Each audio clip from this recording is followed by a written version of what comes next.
지난주에서 오늘도 믿음으로 사십시오라는 제목 가지고서 말씀을 나누겠습니다. 지난주에는 아벨과 에녹과 노아 이 세 사람이 어떻게 믿음으로 살았는지를 함께 나누는데, 오늘은 아브라함과 사라를 통해서 어떻게 그들이 믿음으로 살았는지, 그리고 믿음으로 산다는 것이 무엇을 말하는 것인지를 우리가 함께 나눠보도록 하겠습니다.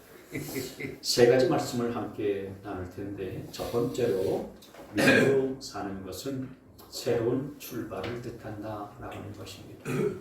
여러분, 아브라함이라고 하면 가장 먼저 떠오르는 것이 창세기 12장 6절 말씀에 하나님께서 너는 너의 본토 친정 내 아버지 집을 떠나라 라고 이렇게 말씀하신 거잖아요. 하나님이 떠나라 라고 말씀하실 때에 아브라함은 주저하지 않고 지체하지 않냐고 떠났습니다. 창세기 12장 1절 같이 한번 읽을까요? 다시 시작. 여호와께서 아브라함에게 이르시되 너는 너의 고향과 친척과 아버지의 집을 떠나 내가 너에게 보여줄 땅으로 가라. 아멘. 집을 떠나라 이렇게 하나님이 말씀하셨어요. 근데 여러분, 하나님의 이 같은 말씀을 들은 아브라함의 나이는 75세였어요. 75세 때에 자기 모든 과거를 다 정리하고 떠난다는 것, 그렇게 쉽지가 않죠.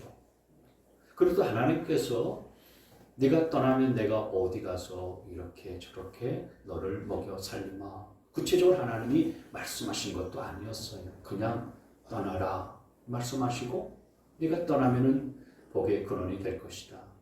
너로 하여금 많은 민족이 태어나게 될 것이다. 이렇게 말씀만 하신 거였어요. 그리고 아브라함도 사실 어디로 가야 될지 막막했었습니다. 하나님, 제가 어디 가서 뭘 해서 먹고 살아야 되겠습니까? 어떻게 살아야 되겠습니까? 이런 그 의문점도 많이 있었지만은 아브라함이 하나님께 그렇게 묻지 아니하고 하나님이 말씀하신 대로 그냥 떠났습니다. 하나님이 떠나라 말씀하시니까 그냥 떠났어요. 여러분, 오늘 우리가 아브라함처럼 하나님이 떠나라 이렇게 말씀하신다면 순종해서 예 하고 떠날 수 있겠습니까? 믿음으로 산다라고 하는 것은 그런 의미에서 하나님이 떠나라라고 하실 때에 그냥 떠나는 거예요. 그게 믿음인 겁니다. 어디서 떠나느냐? 옛날에 내가 믿고 있었던 그런 삶의 기준과 가치관에서부터 떠나는 거예요. 예수 믿기 이전의 삶의 방식에서부터 떠나는 겁니다. 그래서 이제부터는 하나님의 말씀을 따라서 새로운 삶을 출발하는 거예요. 그게 믿음으로 사는 거예요. 옛날에는 이 길이 옳은 길인 줄 알고 이 길로 계속해서 나가고 있었는데, 교회 와서 하나님의 말씀을 들어보니까 내가 잘못된 길로 가고 있구나. 이건 아니구나. 잘못된 길에서부터 내가 돌아서서 가야지. 이게 바로 믿음으로 사는 것입니다. 그래서 하나님이 아브라함에게 너는 너의 본토 친척 아비 집을 떠나라 이렇게 말씀하신 것은, 이제는 하나님과 동행한 삶을 살아라. 하나님이 인도하시는 삶을 살아라. 하나님만 의지하고 하나님의 말씀을 따라서 살아라. 이제부터는 다른 삶을 살아야 된다. 이런 의미가 담겨져 있는 말씀인 거예요. 여러분, 그래서 오늘 내가 믿음으로 산다라고 하는 것은 세상에서 내가 예수를 안 믿을 때의 삶하고는 전혀 다른 삶을 살아야 되는 겁니다. 믿지 않을 때의 삶하고 예수를 믿을 때의 삶하고 달라져야 되는 거예요. 그래서 내가 이렇게 좀 이 부분이 달라졌구나. 또 이런 부분이 많이 고쳐졌구나. 이런 모습이 내게서 보여지고요, 나타나야 되는 것입니다. 근데 여러분, 사실 문제는 그 달라진다는 것이 쉽지 않기 때문에 문제인 거죠. 왜냐하면 우리의 습관이 몸에 배어있기 때문에 이 달라진다는 것이 사실은 쉬운 문제는 아니에요. 우리가 하는 말투가 있잖아요. 행동하는 투가 있지 않습니까? 그리고 생활하는 방식들이 다 있잖아요. 그게 내 몸에 딱 배어 있어서 이미 습관으로 자리 잡고 있기 때문에 예수님을 믿어도 이게 한순간에 바뀌느냐? 바뀌지 않는 거예요. 말투도 잘 안 바뀌고요. 행동 방식도 사실은 잘 안 바뀝니다. 가만히 보세요. 여러분, 우리의 말투가 예수 믿는다고 해서 순식간에 바뀝니까? 예전에 저주하고 남을 비난하고 했었던 이런 말투가 내가 교회 다닌다고 해서 한순간에 바뀌던가요? 그렇지 않습니다. 쉽게 바뀌지 않아요. 그러나 이제 우리가 예수님을 믿는 삶을 사는 자들이 되어졌으니 저주하고 비난하는 말에서부터 다른 사람들을 축복하고 또 세워주고 격려하는 말을 하는 자로 바뀌어져야 되는 거예요. 그게 이제 습관이었기 때문에 쉽지는 않지요.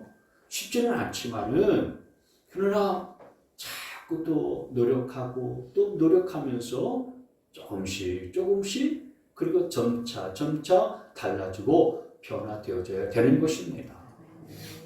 우리가 행동하는 것도 마찬가지예요. 예전에는 누가 좋다고 그러면 무조건 이렇게 하자, 그렇게 저렇게 해야 되겠다, 그렇게 생각하고서 그렇게 행했었는데 이제 내가 교회 나와서 하나님의 말씀을 듣고 예수 믿는 삶을 이렇게 살다 보면서 그게 아니구나.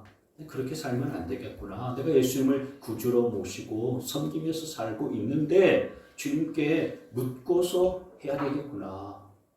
그래서 성경이라도 한 절 더 보고 기도라도 한마디 더 하면서 하나님께 묻고, 하나님, 제가 이런 일들을 해야 될 텐데 이 결정하는 일들에 지혜가 필요합니다. 하나님, 지혜를 주세요. 어떤 것이 옳은 것인지, 어떤 것을 내가 선택해야 될 것인지를 알려주세요. 그렇게 하나님 앞에 묻고 결정하고 선택해야 되는 거예요. 예전에는 세상에서 살아남으려면 무조건 이겨야 된다. 무조건 이기고 봐야 된다. 지면 안 된다. 이런 마음 가지고서 우리가 살아왔지 않습니까? 근데 내가 이제는 교회에 와서 설교 말씀 듣고 하나님의 말씀을 들어보니까 그게 다 덧없는 것이구나. 이게 와서 뭐 하겠냐. 다른 사람들한테 져주기도 하고 다른 사람 배려하기도 하고 어떤 때 내가 손해도 좀 보기도 하고 그리고 내 옆에 넘어진 사람, 쓰러진 사람 있으면 그 사람을 붙잡아서 일으켜주는 것이 참 인생을 잘 사는 것이구나. 이렇게 깨닫고서 내가 예수 믿기 이전의 인생과는 전혀 다른 삶을 보여주는 것, 이게 믿음으로 사는 거예요. 여러분, 사실 이렇게 바뀌는 것이 처음에는 어려워요. 힘들어요. 왜냐하면 예전의 습관들을 자꾸 벗어버려야 되고 새로운 습관을 길들여야 되니까 쉽지가 않습니다. 그러나 이게 점점점 우리의 삶이 습관이 되고 우리의 체질이 되어지면은요, 예수 믿는 것이 그냥 부담이 되거나 그렇지 않고 오히려 편해져요. 신앙생활하는 것이요, 즐거워져요. 그래서 무엇을 하든지 하나님을 의지하게 되고요, 또 하나님의 말씀에 귀를 기울이게 되면서 점점점 우리의 삶이 달라지게 되어지는 것입니다. 그래서 여러분, 예수님을 믿을 때 우리가 세상 사람들로부터 들어야 될 첫 번째 말이 뭐냐면은 바로 이거예요. 교회 다니더니 많이 달라졌네요. 많이 바뀌셨네요. 여러분들이 세상 주변 사람들부터 그런 소리를 듣게 되길 바랍니다. 동행교회를 다니더니 정말 달라지셨습니다. 억수로 달라지셨네요. 완전히 달라졌네요. 여러분, 이런 소리를 들을 수 있게 되어지기를 바랍니다. 저와 여러분이 믿는다라는 것은, 믿음으로 사는 것은 이렇게 삶이 달라지는 것이고, 내가 과거 예수 믿기 이전의 삶에서 삶의 방식을 떠나서 새로운 삶을 출발하는 것이니 저와 여러분 이런 믿음으로 살 수 있게 되시기를 주님의 이름으로 축원합니다. 두 번째로 믿음으로 사는 것은 좋으신 하나님을 철저하게 신뢰하는 것을 말하는 거예요. 여러분, 하나님은 좋으신 하나님이신 줄 믿습니다. 이 좋으신 하나님을 철저하게 신뢰할 수 있게 되어주기를 축원합니다. 근데 여러분, 누가 누구를 신뢰한다는 것을 어떻게 알 수 있을까요? 어떤 사람이 그를 신뢰한다는 것을 알 수 있는 방법은요, 한 가지예요. 그건 그 사람의 행동을 보면 알 수가 있어요. 그 사람이 행동하는 것을 보면은 신뢰한다라는 것을 알 수가 있어요. 그래서 신뢰하면은 행동이 달라지게 되어 있어요. 행동이 바뀌게 되어져 있는 것입니다. 여러분, 하나님께서 오늘 아브라함을 부르시고 내가 너를 많은 민족의 조상이 되게 하겠다, 그렇게 그냥 부르시고서 아브라함을 세운 거 아니었어요. 하나님께서는 아브라함을 부르실 때에 먼저 말씀을 주셨어요. 약속의 말씀을 주시는 거죠. 그래서 아브라함이 하나님께서 주신 이 약속의 말씀을 붙잡고 하나님을 얼마나 신뢰하는가 하는 것을 하나님은 보기를 원하셨어요. 그래서 그 아브라함을 테스트하는데 어떻게 테스트하십니까? 아브라함이 100세가 되었을 때에 하나님께서 약속했었던 아들 이삭을 주시잖아요. 100세의 아들을 낳았으니까요. 그 아들 이삭이 얼마나 보배롭고 얼마나 귀한 아들이겠습니까? 그런데 얼마 후에 하나님이 그 아들을 다시 제물로 바치라, 이렇게 말씀을 하시는 거예요. 그러니까 아브라함의 입장에서 보면은 100세에 난 아들을 이제 어느 정도 좀 커서 장성하고 이제 좀 이렇게 이제 사람 구실 제대로 이렇게 할 수 있는 그런 모습으로 자라갈 때 하나님께서 네 아들 이삭을 제물로 바치거라. 하나님 이런 말씀하시니까 아브라함 입장에서 사실 순종하기가 어려웠죠. 근데 놀라운 것은 아브라함이 그 하나님의 말씀에 순종을 했어요. 순종하는 데 있어서 주저하지 않았습니다. 어떻게 그렇게 주저하지 않고 순종할 수 있었냐면은 로마서 4장 말씀에 보면은 이런 말씀이 나와요. 같이 한번 읽겠습니다. 시작. 이것은 성경에 기록된 대로 내가 너를 많은 민족의 조상으로 세웠다 함과 같습니다. 이 약속은 그가 믿은 하나님, 다시 말하면 죽은 사람을 살리시며 없는 것을 불러내어 있는 것이 되게 하시는 하나님께서 보호자 하시는 것입니다. 자, 이 붉은 글씨를 다 보면 아브라함은 하나님을 어떤 하나님으로 믿었느냐? 죽은 사람을 살리시며 없는 것을 불러내어 있는 것이 되게 하시는 하나님으로 믿었다 이거예요. 그러니까 쉽게 말씀드리면 하나님은 죽은 사람을 살리시고 없는 것도 있게 하시는 하나님이다 라고 그렇게 믿었어요. 이와 동일한 말씀이 오늘 본문 19절 말씀이 나오는데 우리가 읽진 않았습니다만 19절, 하나님께서는 이삭을 죽은 사람들 가운데서도 되살릴 수 있다고 아브라함은 생각했던 것입니다.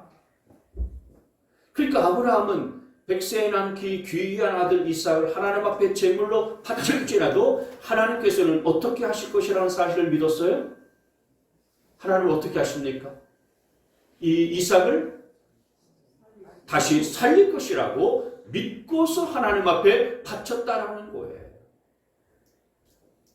내가 이 이삭을 너무 소중하고 너무 보배로운 아들이지만은 하나님께 아낌없이 제물로 드릴 때 이 아들이 비록 제물로 죽을지라도 하나님은 다시 살리셔서라도 다시 이 아들을 내게 돌려주실 것이다. 왜요? 하나님은 이 아들 이삭을 통해서 무수한 조상, 그 민족들, 수많은 자손들과 후손들을 줄 것이라고 약속했었던 약속의 자녀였기 때문에 그렇거든요. 그러니까 완전히 죽어버리면 하나님의 약속이 허사가 되지 않겠습니까? 많은 자손들이 이삭을 통해서 태어나야 되는데 이삭을 제물로 받아 걷어가시면은요, 그 약속의 자녀들은 어떻게 태어나는 것입니까?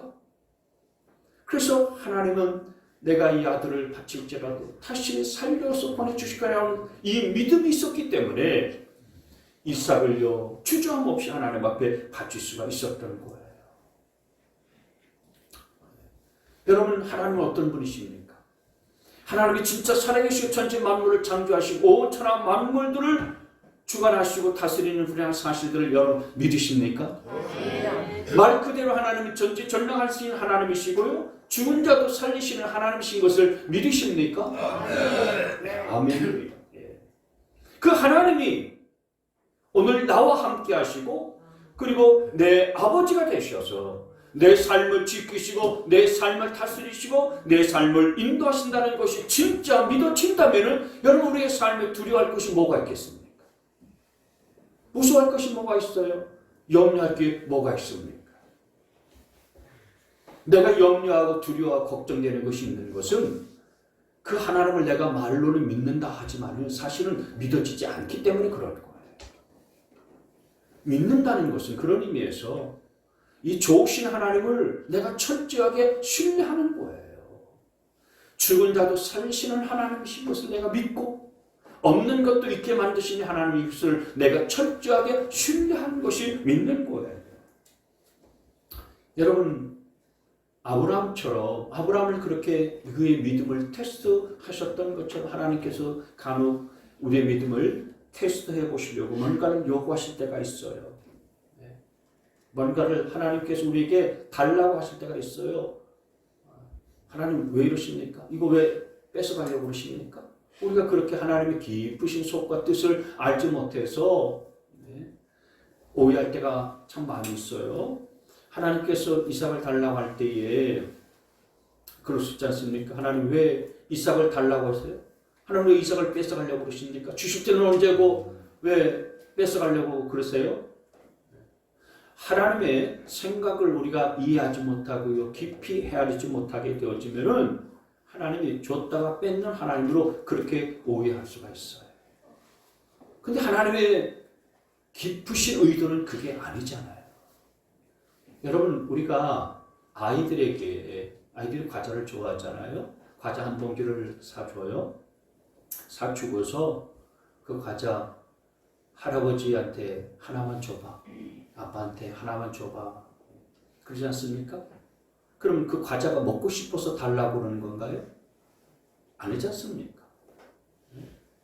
그 아이가 얼마나 할아버지를, 할머니를 사랑하는지를 보고 싶어서 그런 거 아니에요? 근데 애들은 대체적으로 어떻게 합니까? 싫어. 할아버지 내 거 뺏어 먹으면 나는 먹을 게 없잖아.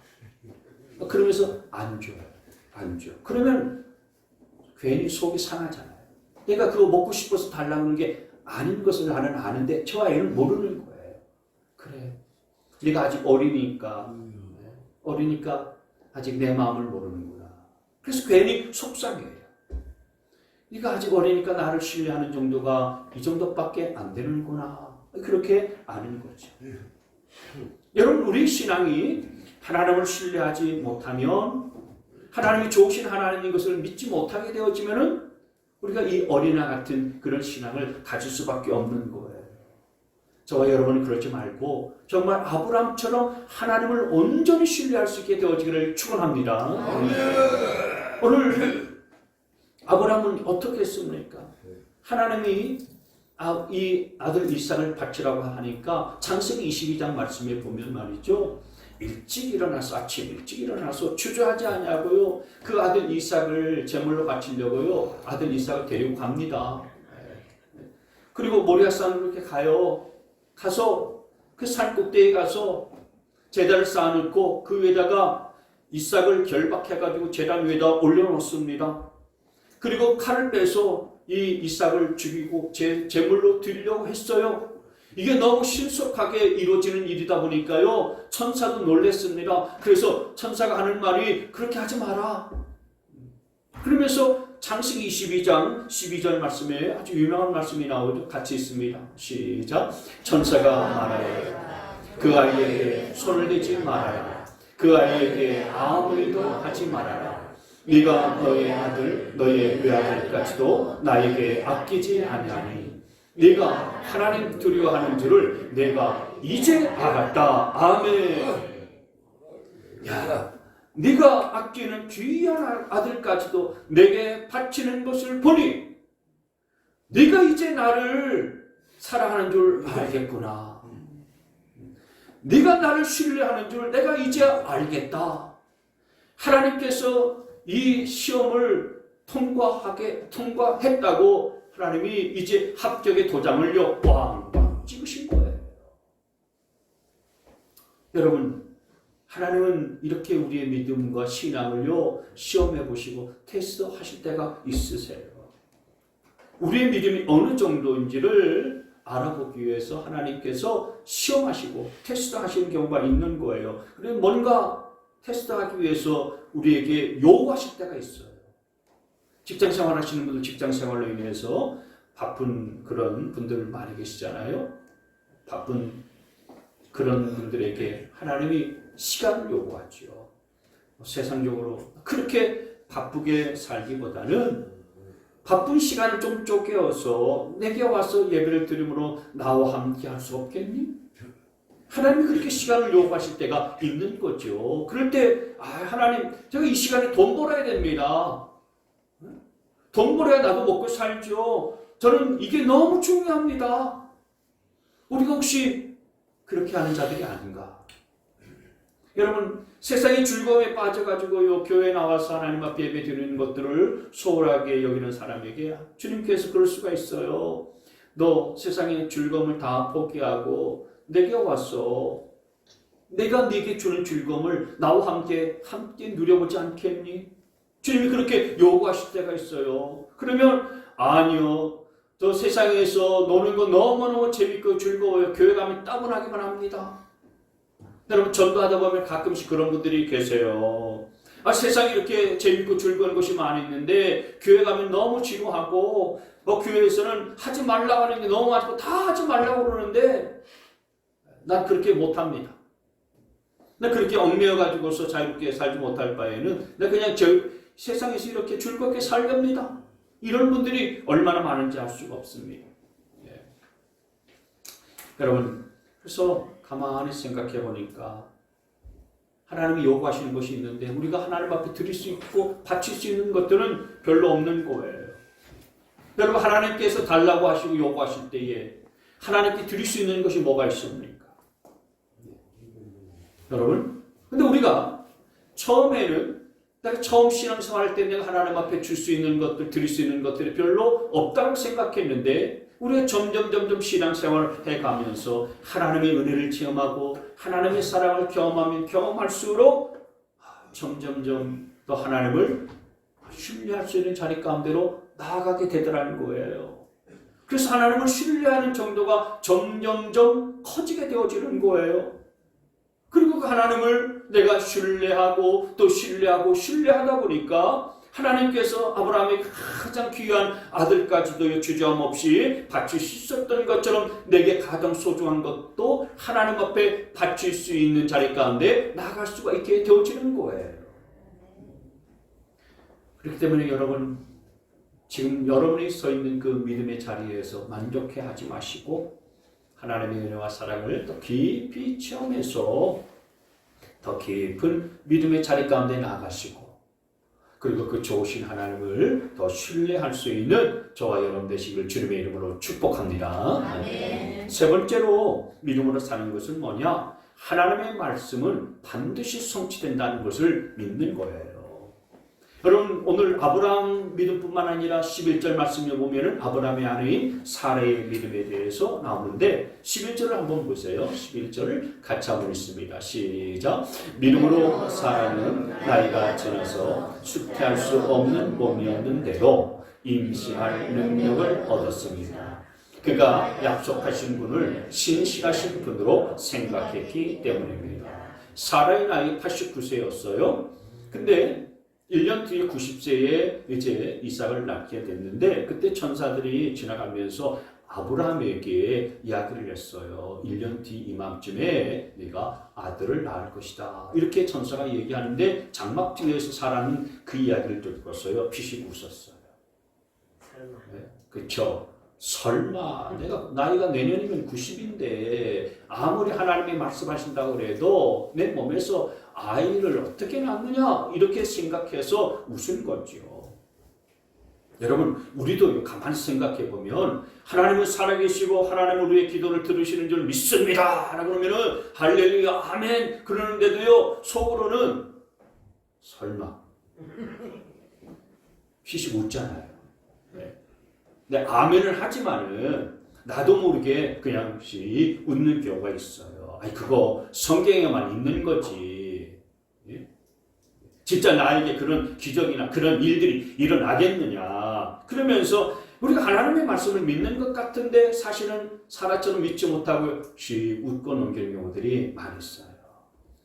그러나 여러분, 하나님의 말씀에 귀를 기울이시고 하나님의 말씀은 반드시 성취되고 이루어진다는 사실들을 믿으시기를 바랍니다. 아멘. 믿으면 기적을 봐요.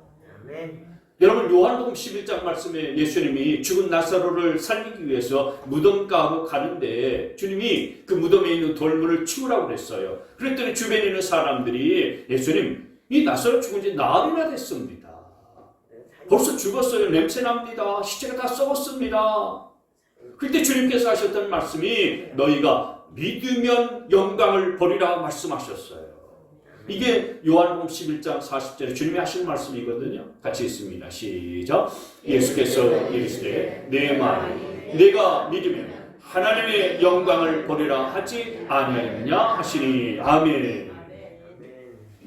그러니까 믿으면 하나님의 영광을 버리라 무슨 말입니까? 네가 믿으면 하나님께서 역사를 행하시는 기적을 내가 경험하게 될 것이다 라고 말씀하시는 거예요. 근데 이 말씀에 대해서 사람들이 그냥 피식 웃었다 이거예요. 근데 그럴 때 성령님께서 책망하시는 거예요. 우리의 심령 속에 하나님의 말씀이 이렇다라고 믿으면 네가 영광을 보고 기적을 보게 될 텐데 왜 웃느냐.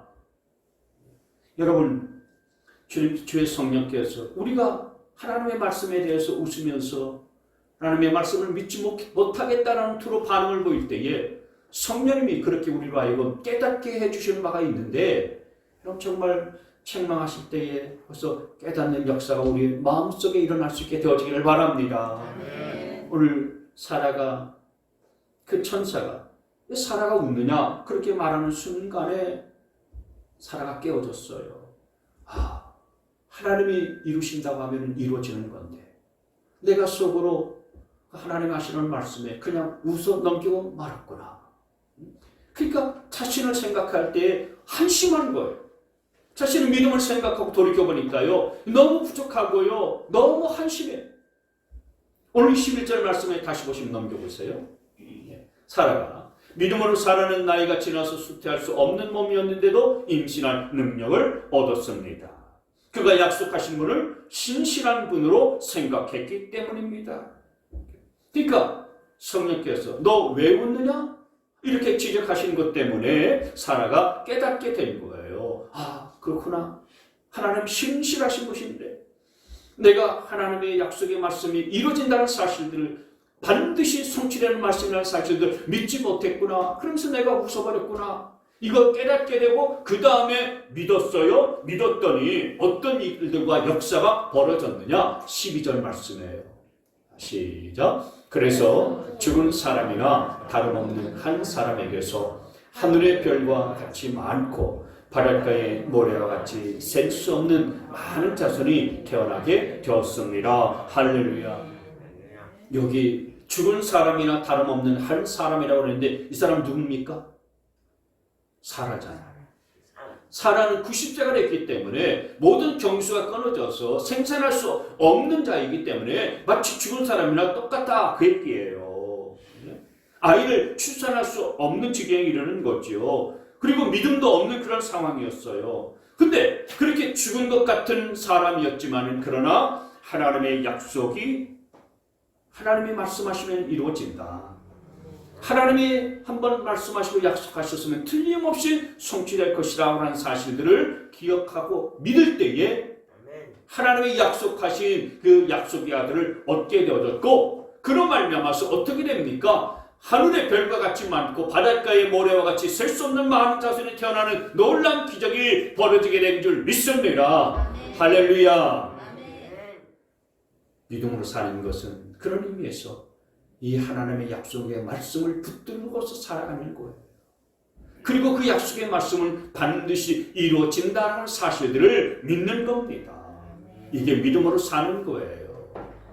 여러분도 하나님의 약속의 말씀을 붙잡고 그 말씀은 반드시 이루어진다는 믿음을 가질 수 있게 되어지기를 바랍니다. 믿는다는 것은 다른 거 아니에요. 내가 할 수 있다, 이게 아닙니다. 하나님이 내게 주신 약속의 말씀, 그것이 이루어진다는 사실들을 믿고 그 말씀을 붙잡고 사는 것이 믿음으로 사는 거예요. 여러분이 하나님의 약속의 말씀이 있으면 우리 가운데 소망이 있는 거예요. 상황이 아무리 절망적일지라도요, 우리가 내 안에 희망이 솟을 수밖에 없는 것입니다. 그리고 그 약속의 말씀은 기적으로 이어진다는 사실들을 반드시 믿을 수 있게 되어지기를 바랍니다. 이 약속의 말씀은 어떤 사람에게는요, 치유하시는 그런 능력으로 나타나게 될 것이고요. 이 약속의 말씀이 어떤 사람은 회복에 대한 그런 능력으로 임하게 될 것이고, 어떤 사람에는 미래에 대해서 활짝 열어주시는 보장으로 하나님의 약속의 말씀은 나타나게 되는 것입니다. 이 약속의 말씀을 붙드실 수 있게 되어지기를 바랍니다. 그리고 이 약속의 말씀을 붙들고 좋으신 그 하나님과 세상을 이겨나가는 저와 여러분 되시기를 주님의 이름으로 축복합니다. 이제는 우리 주 예수 그리스도의 구원의 은혜와 하나님 아버지의 무궁무진하신 사랑과 성령의 교통케 하시는 역사가 오직 믿음으로 살기로 결단하는 우리 사랑하는 모든 성도들 머리 위에와 저들의 가정과 일터와 산업과 일평생 자손 만들며 지금부터 영원토록 함께 하시기를 간절히 축원하옵나이다. 아멘.